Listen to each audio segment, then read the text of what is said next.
பல்லாண்டு காலமாக கடைபிடிக்கப்பட்டு வந்த இந்த உறவு பிணைப்பு ரொம்ப அவசியமா, இல்லை இந்த நவீன காலத்துக்கு ஏற்ற மாதிரி தனித்தனி மனிதர்களாக வாழ்ந்து கொண்டும் உறவுகளை தக்க வைத்துக் கொள்வதும் சரியா? நாசர் ரொம்ப சமூக பொறுப்புள்ள கேள்விகளாக கேட்டிருக்கிறார்.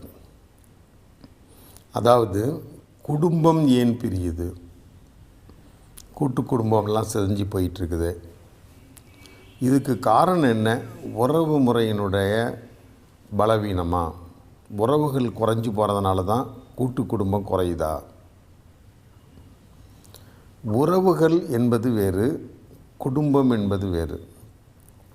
குடும்பம்னா என்னென்னா, ஒரே நோக்கத்தில் ஒரு தலைமையின் கீழ் ஒற்றுமையாக செயல்பட்டு அதனால் கிடைக்கும் பயன்கள் அத்தனையும் பிரிச்சுக்கிட்டாங்கன்னா அதுக்கு பேர் குடும்பம். இந்த பலன்கள் மட்டுமல்லாமல் இழப்பீடுகள் அல்லது கௌரவங்கள், கௌரவ குறைவுகள், அவமானங்கள் இதையும் பகிர்ந்துக்க தெரியும் போது தான் அது குடும்பம் நல்ல குடும்பமாக மாறுது. இப்போ நான் நல்லா வசதியாக சம்பாரிச்சிக்கிட்டு இருக்கிறேன், பிரிச்சுக்கிறதுக்கு நிறைய பேர் கூட்டு குடும்பத்தில் ரெடியாக இருக்கிறாங்க. கஷ்டம் வரும்போது அந்த சிரமங்களையும் பகிர்ந்துக்கலான்னும் போது தான் நமக்கு எதுக்குன்னு நினைக்கிறாங்க. ஸோ ஆதாயம் தேடி நீங்கள் இருந்தீங்கன்னா, அதுவும் தனி மனித ஆதாயம் தேடி நீங்கள் வாழ ஆரம்பிச்சிங்கன்னா குடும்பம் நிலைக்காது. இதனால தான் பார்த்திங்கன்னா சில அமைப்புகள், சில நிறுவனங்கள் குடும்பமாக செயல்படுவதாக நம்ம சொல்கிறோம். நல்லது கெட்டது அனைத்தையும் பகிர்ந்து கொள்ள நான் தயாராக இருக்கணும். அதாவது நல்லதை பகிர்ந்துக்கும் போது அதுக்கு பேர் ஆதாயம், கெட்டதை பகிர்ந்துக்கும் போது அதுக்கு பேர் சுமை. ஸோ நான் சுமையும் தூக்கணும், ஆதாயத்தையும் பெற தயாராக இருக்கணும். இது ரெண்டும் வச்சுக்கிட்டு ஒரு கூட்டமாக வாழ்ந்தோம்னா அதுக்கு பேர் குடும்பம். அதே சமயத்தில் குடும்ப அமைப்பில் ஒரு தலைவன் நிச்சயமாக இருக்க வேணும். அவனுடைய வழிப்படி சொல்படி நடக்க நமக்கு தயாராக இருக்கணும். இப்படி இருந்தால் அதுக்கு பேர் குடும்பம். ஒரு கூட்டம்னு வந்த பிறகு அது எப்படி மாறும் அப்படின்னா, சராசரியான கூட்டம் சமூகமாக மாறிடுது, யதார்த்தமான கூட்டம் சொசைட்டின்னு மாறிடுது. ஆனால் இந்த குடும்பத்தில் என்னென்னா இரத்த சம்பந்தமான உறவுகள் சேரும். அதனால் உறவு முறைகள் வரையறுக்கப்படுகிறது.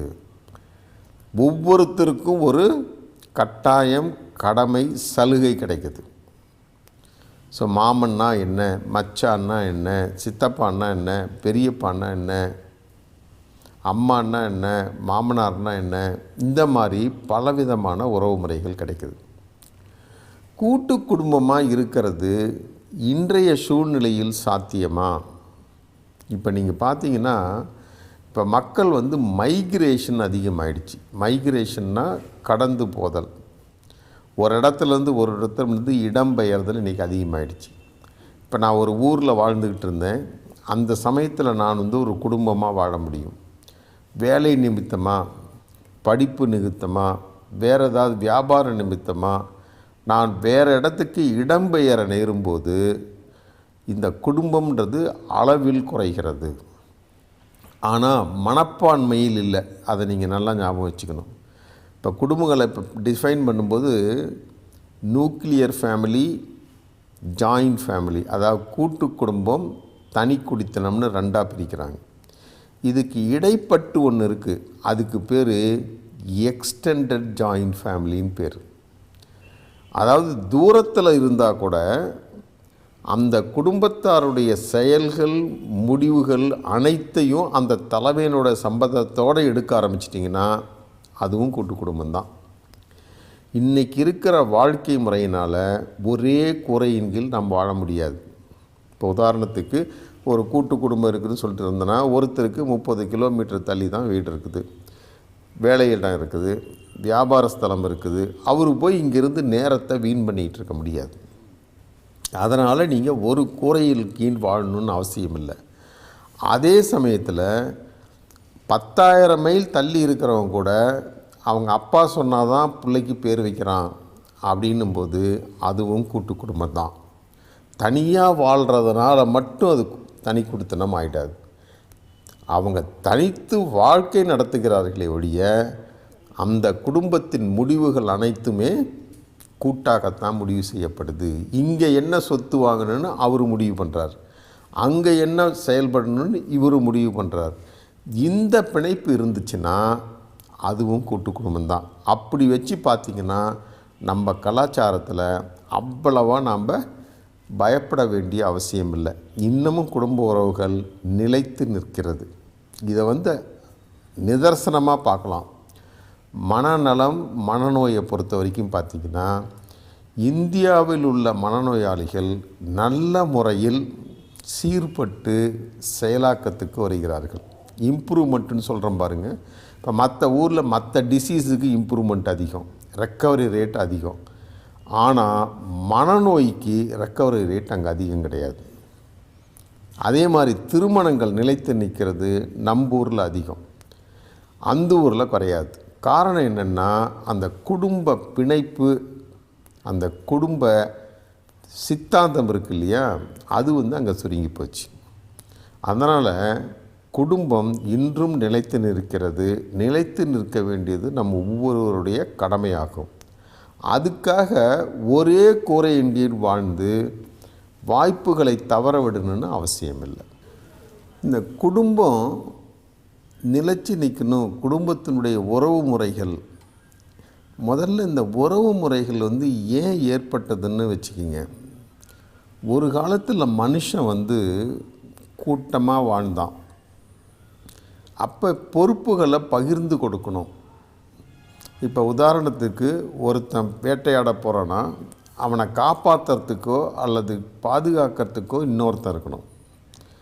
அவனை காப்பாற்றுறதுக்கும் பாதுகாக்கிறதுக்கும் உண்டான அவசியம் அவனுக்கு இருக்கணும். அது ரொம்ப முக்கியம்.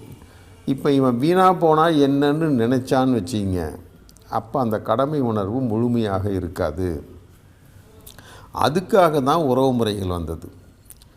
அடுத்தது இந்த உறவு முறைகளை பாராட்டி அங்கீகரிக்கப்படுறதுக்கு ஏற்படுத்துறது தான் சடங்குகள், சம்பிரதாயங்கள்.